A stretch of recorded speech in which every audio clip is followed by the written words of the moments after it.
Hola, buenas tardes, jóvenes. Buenas Buenas tardes, tardes, doctora. doctora. Hola, buenas tardes. ¿En qué hemos quedado? A ver, Andreita, recuérdame bien en cuál de las diapositivas. Doctora, estábamos hablando que también se podía, dar por vía aérea, creo que es más antes la diapositiva. Bueno, estábamos hablando por vía oral, luego habló sobre la absorción de vía aérea. ¿Todo esto ya hemos visto? Sí, ahí, doctora. Ah, ya.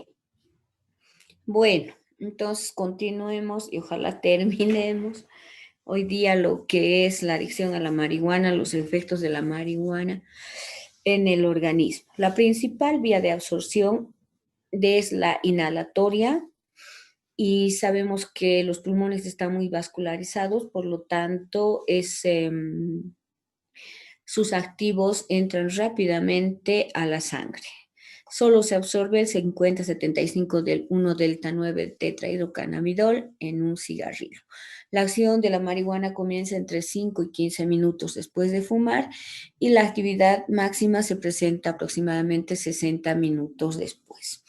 La vía oral hay que ingerir 3 veces más por vía oral que por inhalación para provocar el mismo efecto fisiológico. Creo que yo les había comentado en algún momento que tuve la posibilidad y la oportunidad de estar en Uruguay, donde se ha legalizado esta droga, ¿no es cierto? Y que se utiliza con fines analgésicos, sobre todo en aquellos casos en los que hay enfermedades reumatológicas, neurodegenerativas, que son muy resistentes a los otros analgésicos y que se utiliza esto para provocar, la marihuana se utiliza para provocar los efectos de relajación, sedación, ¿no? Entonces su uso en el glaucoma también se utiliza mucho y en Uruguay está legalizado. Entonces hay lugares donde realmente se puede adquirir en todos los productos, ¿no? Hay en el mate para porrear,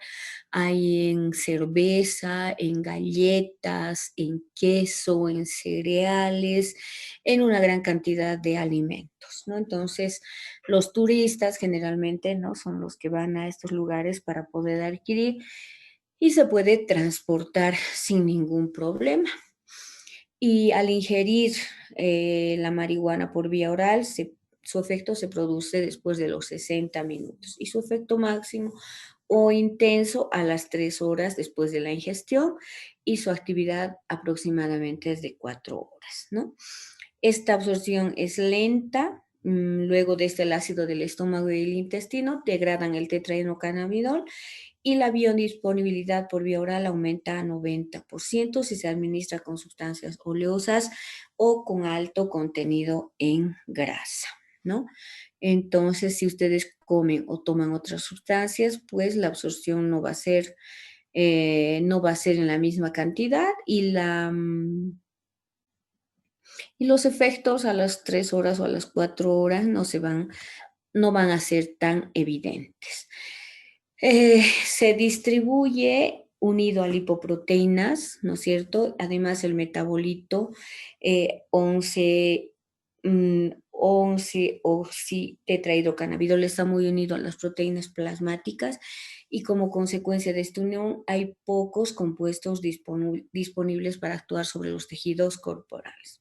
Hay una gran competencia por los sitios de unión en las proteínas del 1-delta-9-hidrotetrahidrocannabinol y el cannabidiol, aunque hay fármacos que pueden desplazar compuestos de sus sitios de unión plasmática y se deja más droga libre para pasar a tejidos corporales. Pasa rápidamente al cerebro, atraviesa fácilmente la barrera hematoencefálica y donde produce los efectos psicodislépticos, ¿no? Debido a que es una sustancia muy liposoluble. El 90% del tetrahidrocannabinol en la sangre se distribuye al plasma y el 10% a los glóbulos rojos. Entre el 95 y el 99% en el plasma se unen a las proteínas, principalmente a las lipoproteínas y en menor proporción al albúmina. Por ser lipofílica, se distribuye a todos los tejidos que tienen alta vascularización como el hígado, el corazón, la grasa, el pulmón, yeyunos, riñón, vaso, glándula mamaria y placenta. El metabolismo, por lo mismo, es fundamentalmente hepático por procesos de hidroxilación, glucoronidización y oxidación por las enzimas del sistema citocromo P450. Se elimina 20 a 35% en orina, 65-80% en heces fecales y solo entre el 50 y 60% se elimina durante la primera semana. Por eso es que cuando pedimos un análisis de laboratorio para encontrar los metabolitos del tetrahidrocannabinol, podemos pedir a los 25 días, ¿no? Sabemos que su mecanismo de acción es a través de la recepción de los receptores cannabinoides que están localizados en las membranas de la célula y usan la proteína G como sistema de transducción. Principalmente los receptores cannabinoides 1 y 2 están en el sistema nervioso central y en menor medida en el sistema nervioso periférico. El 2 se localiza en sistemas periféricos, principalmente en el sistema inmunológico. Los compuestos endógenos que se unen a estos receptores se denominan endocannabinoides y su precursor es el ácido araquidónico. Estos se sintetizan y se liberan en las neuronas postsinápticas y se unen a receptores presinápticos, haciendo una neurotransmisión retrógrada. La marihuana tiene sus efectos en los diferentes sistemas, en el sistema nervioso central, en el cardiovascular, en el inmune, en el respiratorio, en el gastrointestinal, en el endocrino y en el reproductor. Entonces tenemos que tomar en cuenta, ¿no es cierto?, que afecta básicamente al igual que el alcohol a todos los sistemas que hay en el organismo. Me parece que tenían una tarea. ¿Alguno de ustedes puede decirme sus efectos en el sistema nervioso central? Esa era la tarea, ¿verdad? Doctora, buenas tardes. Buenas tardes. Sí nos dijo ayer que investigáramos un poquito sobre las alteraciones en el cerebro. A lo que leí, lo que produce es de que hay una reducción volumétrica en el hipocampo y se produce una disfunción en el metabolismo de la corteza prefrontal, medial y lateral. Y esto conllevaría a un déficit neuropsicológico en cuanto al aprendizaje, a la memoria, a un control cognitivo y a la toma de decisiones. Esto se produce más que todo cuando una persona ya la consume de manera crónica. Ya. Muy bien. ¿Qué tu nombre? Ámbar Jorge, doctora. Ya, muy bien. ¿Alguien más quiere agregar o complementar? Doctora, ¿Sí? yo, Andrea. Ya. Como decía mi compañera, puede haber alteraciones en la memoria. No tan, bueno, a lo que leí, no siempre cuando el consumo es de manera crónica. Ahora también, no sé si es válido, pero leí que estaban haciendo, bueno, hicieron un estudio en unas ratas para ver todas las alteraciones y encontraron que también había alteraciones tanto estructural como funcional en el hipocampo. Después es casi lo mismo, que hay alteración en la atención e incluso si consumen a temprana edad puede haber una alteración en el coeficiente intelectual. Ya. Muy bien, entonces básicamente las alteraciones se dan en la memoria, ¿no es cierto? Pero la alteración de la memoria es reversible y si bien se da con más frecuencia o las alteraciones en la memoria a corto plazo son más frecuentes con el consumo crónico, también se puede ver que con el consumo habitual o cuando la persona empieza a consumir ya empiezan a haber problemas en la memoria y por supuesto en la atención y eso conlleva a que hayan alteraciones en el aprendizaje, ¿no? Aprendemos a toda edad. aprendemos de todas nuestras experiencias y vivencias y no solamente es el hecho de ir aprendiendo las cosas en nuestro trabajo, en el área laboral, en el área educativa, escolar, etcétera, ¿no? Entonces, las alteraciones en el aprendizaje se pueden dar a cualquier edad y en cualquier situación en la que el paciente consume marihuana. ¿Alguien más quiere hablar algo? Doctora, bueno, con referente a lo que mencionan las compañeras, se decía, ¿no?, que las afecciones que produce la marihuana pueden ser a corto y a largo plazo. Y lo que mencionaba, ¿no?, a corto plazo es más una afección de lo que es el pensamiento de la persona como tal. Claro, va a haber problemas de aprendizaje al pensar, falta tal vez de coordinación muscular, una percepción distorsionada, y eso se produce por el efecto a corto plazo. Pero ya cuando una persona es un consumidor crónico, puede producir cambios en el cerebro que de manera crónica pueden afectar en el aprendizaje a mayor medida y también en lo que es la memoria, como tal, ya viendo la parte de las funciones psíquicas. Ya, muy bien, tu nombre. Cruz Lora Dionel, doctora.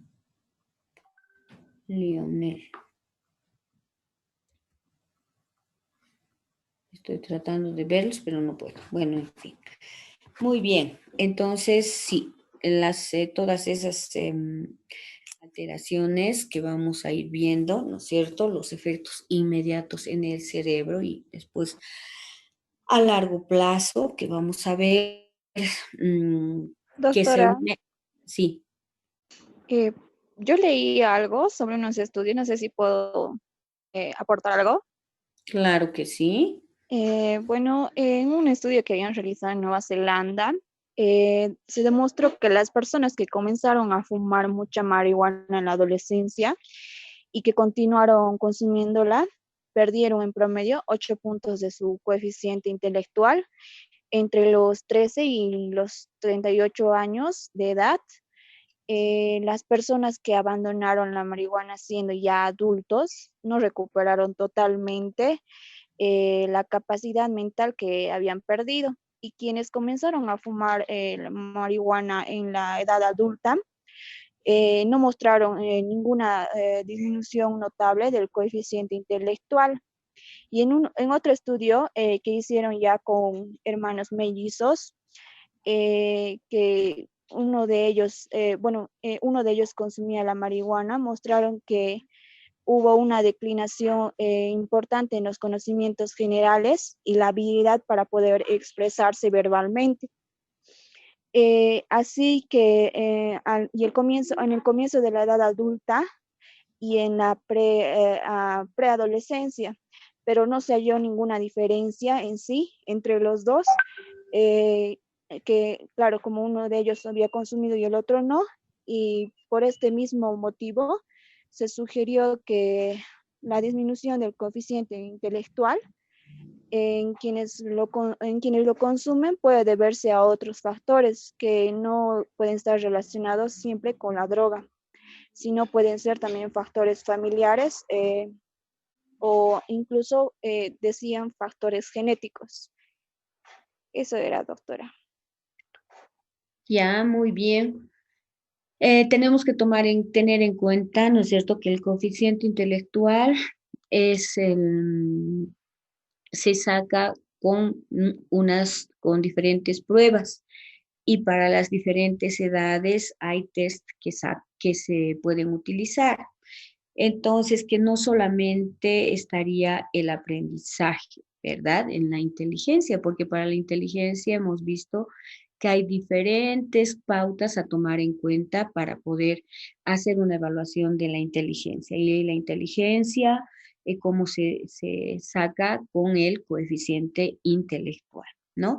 Entonces, en este caso, pues tiene muchas razones estudio, porque estamos hablando solamente de las alteraciones que hay en la memoria, en la atención y en el aprendizaje, que si bien constituye una parte importante de lo que viene a ser nuestra inteligencia, no lo es todo, ¿no es cierto? Aunque el aprendizaje tenemos que irlo sumando todos los días, vamos aprendiendo, vamos aumentando nuestro capital ideativo.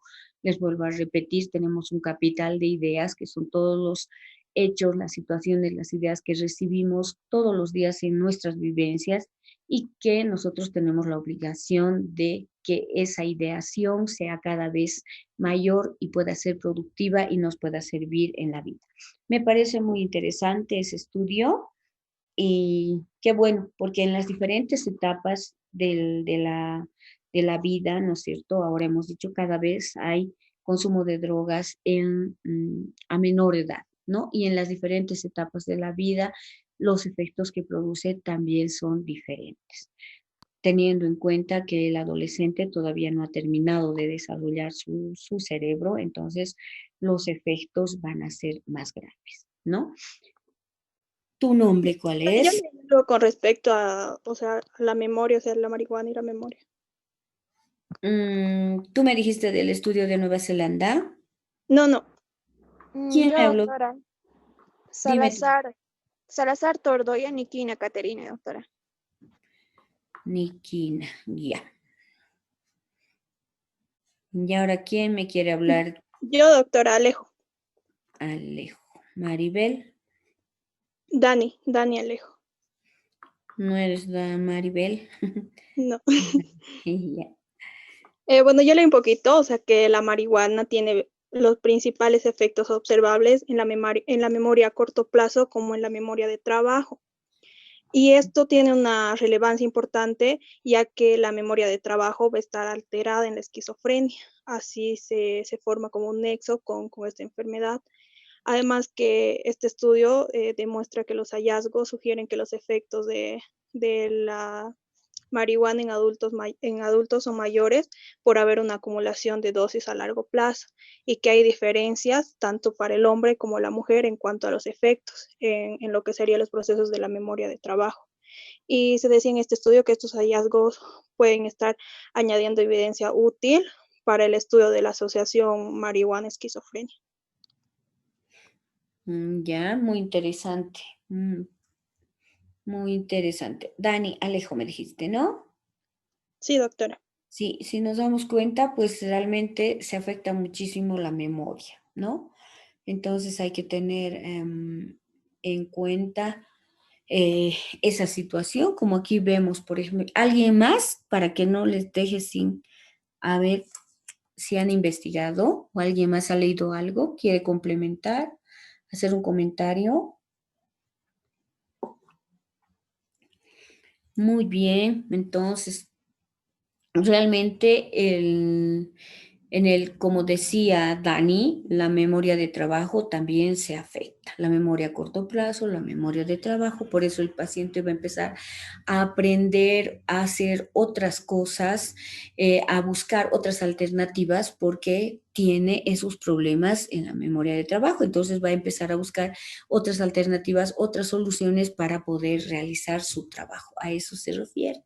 Por eso hay alteraciones en la memoria a corto plazo también, ¿no? Y si vemos los efectos de la marihuana en el cerebro, pues afecta a diferentes lugares, ¿verdad? Por ejemplo, a mí me parece esta diapositiva muy ilustrativa, aunque sea de México. Y les decía que en México es donde, al igual que en Bolivia, lamentablemente, ¿no es cierto?, los productores de cocaína, de marihuana, o sea, se han extendido de tal manera que todos los cárteles se han hecho dueños de diferentes estados en México y bueno, en nuestro país para nadie es un secreto, ¿no? Y lamentablemente cada vez hay acceso a la droga con menos cantidad de dinero y con mayor toxicidad y con esa capacidad de generar más esa dependencia y que hace que los jóvenes cada vez necesiten más la droga y tengan que llegar incluso a situaciones delictivas para conseguirla, ¿no? Entonces vemos que a nivel de la corteza cerebral altera la conciencia, deteriora la memoria, distorsiona las percepciones, causa delirios y alucinaciones, ¿no? En algunas ocasiones.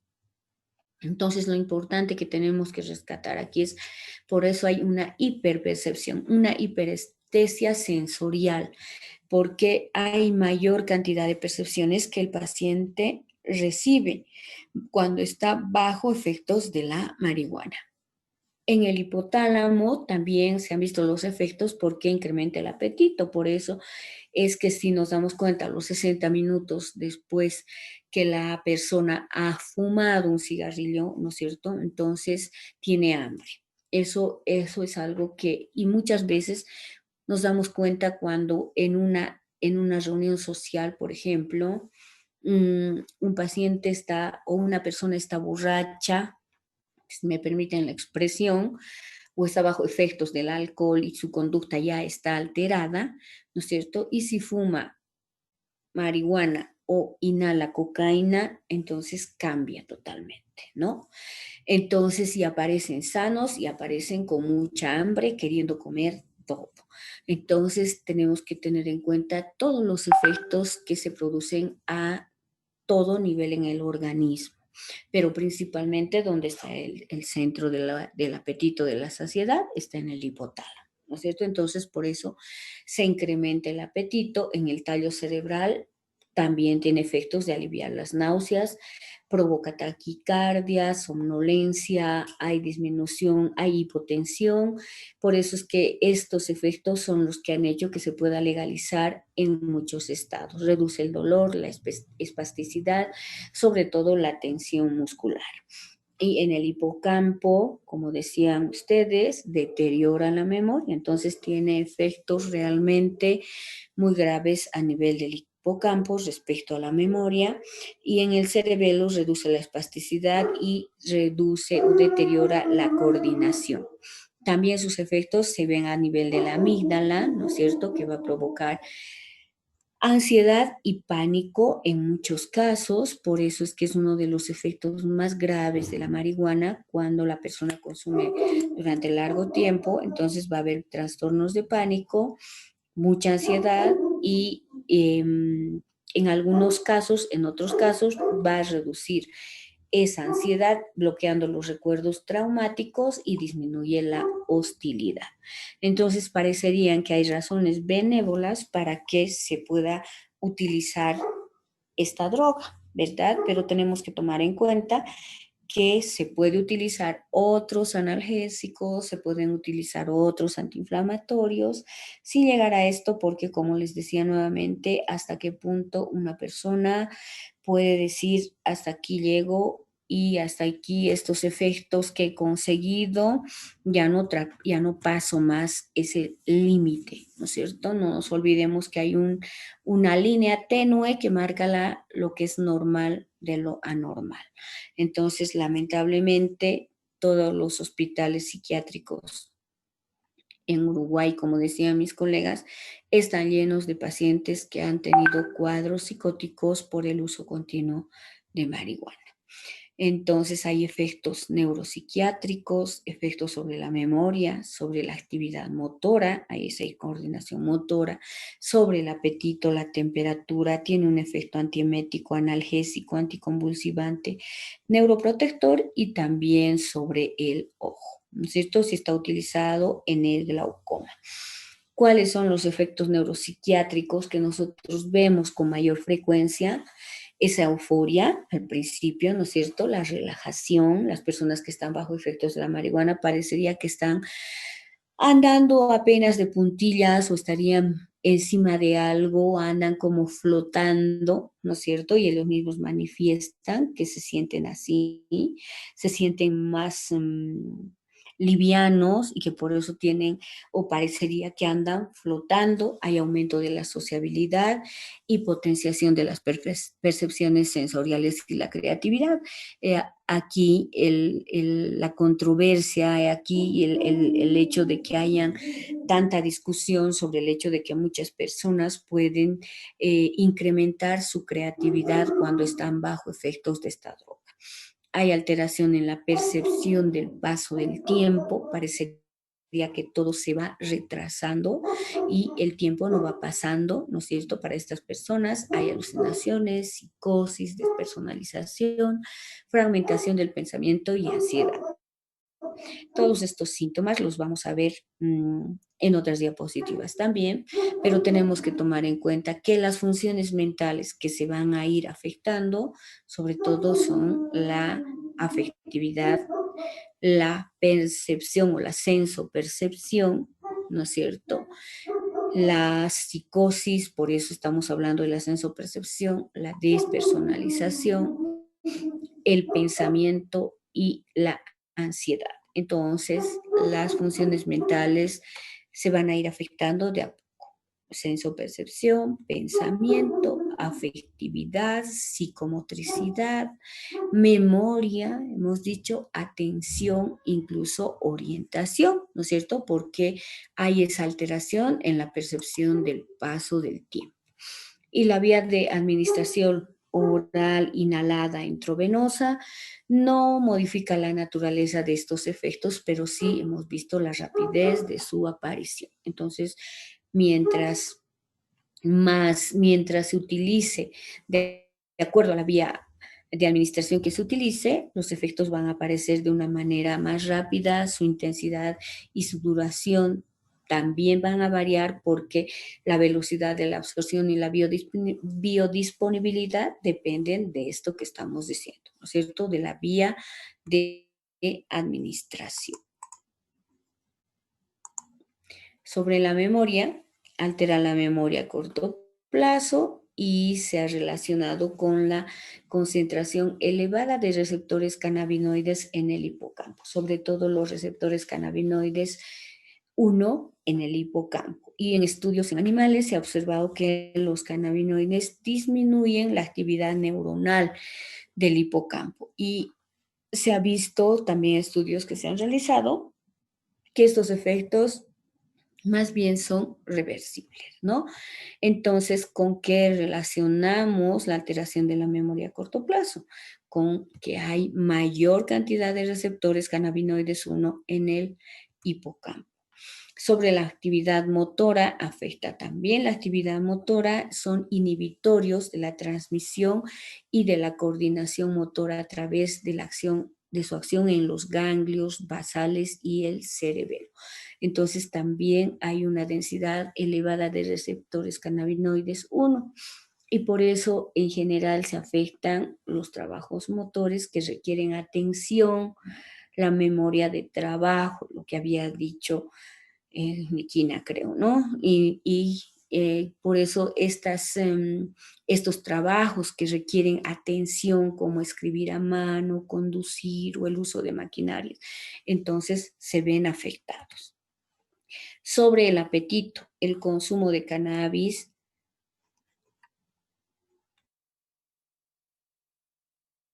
ya que el tetrahidrocannabinol tiene efecto hiperfágico en modelos animales y se ha visto que hay una densidad elevada de receptores cannabinoides 1 en los núcleos paraventricular y ventromedial del hipotálamo, que son las áreas implicadas en la regulación del apetito, ¿no es cierto? Por eso es que estas personas que consumen marihuana terminan con mucho apetito y muchas veces van a aumentar de peso al principio. Los efectos sobre la temperatura también se han visto, ya que a dosis altas disminuye la temperatura en animales normotérmicos e hipertérmicos, ¿no? Entonces, hay alteraciones en el hipotálamo. El efecto antiemético, su efecto en realidad se desconoce como tal. El efecto exacto del cannabis y sus derivados. Se han identificado receptores cannabinoides 1 en el núcleo del tracto solitario en el sistema nervioso central y este núcleo que está situado en el tronco cerebral se ha implicado en la regulación del emesis. Estudios han demostrado que los cannabinoides inhiben el vómito por acción sobre los receptores 1 que están situados en el tronco cerebral del hurón, ¿no? El hurón es como es de la familia de las ardillas, castores, ¿no es cierto? ¿O estoy equivocada? En un estudio realizado en musarañas, también el tetrahidrocannabinol suprimieron las náuseas y los vómitos de forma dosis dependiente. Entonces, dependiendo de la dosis que se les administraba, entonces se suprimían las náuseas. El tratamiento combinado de ambos fármacos a dosis infraterapéuticas suprimió completamente los vómitos y las náuseas. Entonces se mostró un efecto antiemético básico, suprimiendo los vómitos a dosis bajas y agravándolos a dosis altas. Entonces, estos estudios sugieren que varios cannabinoides tendrían efecto antinauseoso y antiemético y que estarían mediados estos efectos por mecanismos diferentes y tienen un efecto antiemético aditivo con los inhibidores de la serotonina. El efecto analgésico, que es uno de los mejor caracterizados del cannabis y de sus derivados. Está mediado por receptores cannabinoides, B1 en el sistema nervioso central, B1 y B2 en el sistema nervioso periférico. En la médula espinal, el sistema cannabinoide interactúa con el sistema opioide de la modulación de la percepción del dolor. Por eso ha demostrado efecto antiinflamatorio y analgésico en modelos de inflamación aguda inducida por la administración de carragenina en ratas, por ejemplo, ¿no? Y el mecanismo de acción ha sido la reducción de las concentraciones de prostaglandina 2, de la actividad de la ciclooxigenasa, de óxido nítrico y de radicales libres, que son los que aparecen durante el proceso inflamatorio. Entonces, su mecanismo de acción ha sido el más estudiado. Este efecto analgésico ha sido de los que más se ha estudiado, se ha investigado y se ha caracterizado mejor, lo cual, como les vuelvo a repetir, ha hecho que se pueda legalizar su uso y darle un uso médico terapéutico, ¿no es cierto? En aquellas situaciones en las que realmente el mecanismo de acción se ha demostrado tanto con las prostaglandinas, la ciclooxigenasa, etcétera. Entonces, es importante tener en cuenta estos efectos que han hecho que pueda ser utilizado de venta libre y en México y en Estados Unidos hay varios estados que sí también ya han legalizado su uso. También tiene un efecto anticonvulsivante por diferentes mecanismos de acción y también un efecto neuroprotector. Tienen efecto antioxidante, inhiben el receptor de la monoaminoxidasa en modelos animales de neurotoxicidad in vitro y reduce el área de penumbra de las lesiones por isquemia cerebral y traumatismo cráneoencefálico por la inhibición de la entrada de calcio al interior de la célula. Por eso decíamos que también actúa a nivel del sistema inmunológico, que vamos a ir viendo. En el sistema cardiovascular también puede producir taquicardia y que se puede sumar a contribuir la ansiedad, ¿no es cierto? Aumenta el volumen cardíaco de expulsión, puede incrementar la frecuencia cardíaca en un 20 a 100% durante 2 a 3 horas y el flujo sanguíneo hasta en un 30%. Hay hipotensión postural, vasodilatación periférica y contribuye un poco al efecto taquicardizante, afecta el flujo coronario, disminuye la frecuencia cardíaca y no afecta el flujo coronario. Se ha descrito tolerancia a los efectos cardiovasculares del cannabis.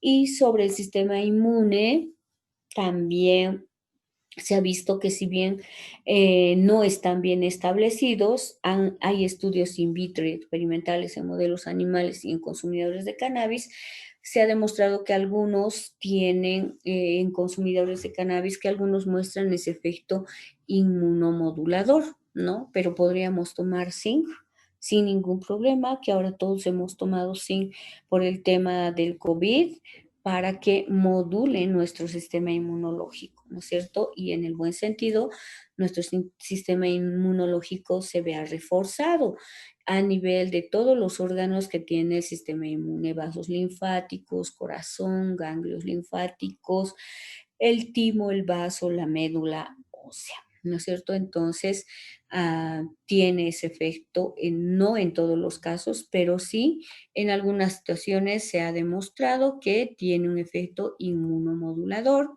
y sobre el sistema respiratorio tiene efecto broncodilatador en animales de experimentación, en voluntarios sanos y en asmáticos.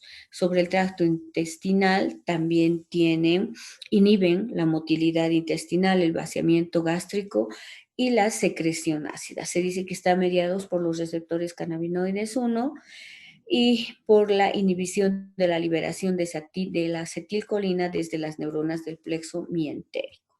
Sobre el sistema reproductor endocrino, pueden disminuir la espermatogénesis y también las concentraciones plasmáticas de testosterona, prolactina, hormona folículo estimulante, luteinizante y del crecimiento en primates, ¿no? Entonces, el uso crónico de marihuana se asociaba a alteraciones en la movilidad y número de espermatozoides. En las muestras de semen de 22 fumadores crónicos se encontró que los espermatozoides se movían más rápido y tenían un promedio más largo de vida. Entonces, todos los efectos, hemos visto que hay todos los efectos sobre los órganos del sistema endocrino, hipotálamo, hipófisis, tiroides, paratiroides, ganglios suprarrenales, páncreas, testículos y ovarios, ¿no? Entonces, ¿cuáles son los cuadros clínicos que nosotros vamos a ver? Esto prácticamente es un recuerdo de lo que ya habíamos visto anteriormente a nivel del sistema nervioso. Entonces hay euforia, disforia, aumento de la creatividad, relajación, ansiedad, despersonalización, aumento de la percepción sensorial, alucinaciones, alteración de la percepción del tiempo, psicosis, fragmentación del pensamiento, afectación de la memoria a corto plazo, menor rendimiento en trabajos motores que requieren atención. A nivel cardiovascular, taquicardia, vasodilatación, hipotensión ortostática, inhibición de la agregación plaquetaria. A nivel respiratorio hemos visto broncodilatación. A nivel gastrointestinal, sequedad de la boca, disminución de la motilidad intestinal, vaciamiento gástrico y la secreción ácida. Y a nivel endocrino hay disminución de las concentraciones plasmáticas de la hormona luteinizante, folículo estimulante, la prolactina, la gonadotropina y alteración en los espermatozoides. Y a nivel del sistema inmune, el efecto inmunomodulador y antiinflamatorio.